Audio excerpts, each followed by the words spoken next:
నమస్తే అండి. సీతారాముల కళ్యాణానికి సిద్ధమవుతున్న దత్తసాయి భరద్వాజ సత్సంగ మందిరం అండి. ఇక్కడ అమ్మవారికి జడ అల్లుతున్నారండి.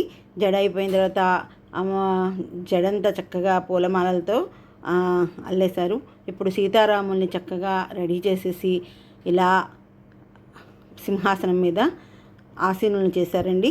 అక్కడి నుంచి మనము సీతారాములందరినీ చక్కగా కళ్యాణ తిలకం దిద్ది బుగ్గన చుక్కలు పెట్టి చక్కగా రెడీ చేసి కూర్చోబెట్టారండి.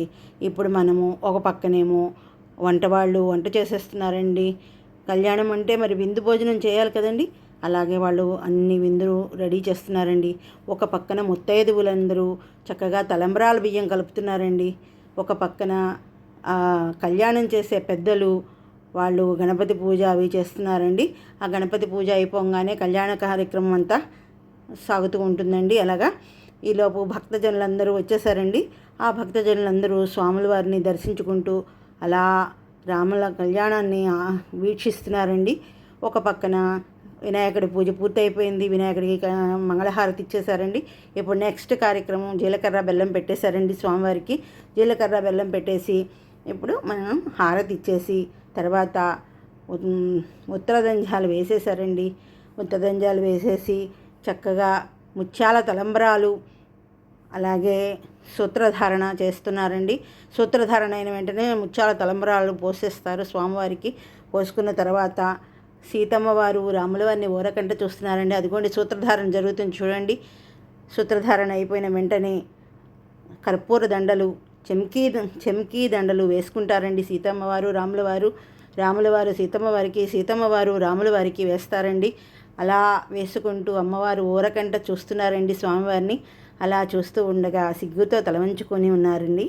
ఇప్పుడు చెంకీదండల మాలలు అయిపోయినాయి. తర్వాత విష్ణు సహస్రనామము రాముల వారి అష్టోత్తరము చేసేసారండి. చేసిన తర్వాత భక్తులందరికీ ఇదిగో ఒక పక్కనేమో నల్లపూసలు గుచ్చుతున్నారండి ముత్తైదువులు. పెళ్ళి కాని వారు ముత్తైదువులు కలిపి గుచ్చుతున్నారు. పెళ్ళి కాని వారు నల్లపూసలు గుచ్చితే తొందరగా పెళ్ళవుతుందని చెప్తారు కదండి. అందుకని నల్లపూసలు గుచ్చుతున్నారు. ఇప్పుడు కార్యక్రమం పూర్తయిందండి. తర్వాత అన్నదానం జరుగుతుంది. అన్నదానం జరిగిన తర్వాత అందరూ చక్కగా ఇళ్ళకి వెళ్ళిపోయారు. మళ్ళీ సాయంత్రము బాబాగారి గుడి కదండి. బాబాగారి గుడిలో బాబాగారికి చందనోత్సవం జరుగుతుంది కదండి. చందనోత్సవం సత్సంగము అన్నీ ఉన్నాయి. పల్లెకీలో బాబాగారి పాదుకల్ని ఊరేగించుకుంటూ చందనాన్ని కూడా ఊరేగించుకుంటూ భక్తులందరూ చక్కగా ఆనందోత్సాహాలతో కోలాటం డ్యాన్సులు వేసుకుంటూ ఇప్పుడు పల్లకీని చందనాన్ని తీసుకొని 4 వీధులు తిరుక్కుంటూ చక్కగా ఆ చందనోత్సవాన్ని జయప్రదం చేశారండి. చందనాన్ని తీసుకొచ్చి టపాసులు కాల్చుకుంటూ వస్తున్నారండి. చందనం తీసుకొచ్చి స్వామివారికి, బాబాగారికి, మాస్టర్ గారికి, వెంకయ్య స్వామి వారికి చందనోత్సవం చేశారండి. అంటే బాబాగారికి మాస్టర్ గారికి చందనం అద్దటాలన్నమాట. ఇది బాబాగారు ఉన్నప్పటి నుంచే సాంప్రదాయం జరుగుతున్నది. అందుకని బాబాగారి గుడిలో కూడా చేశారండి.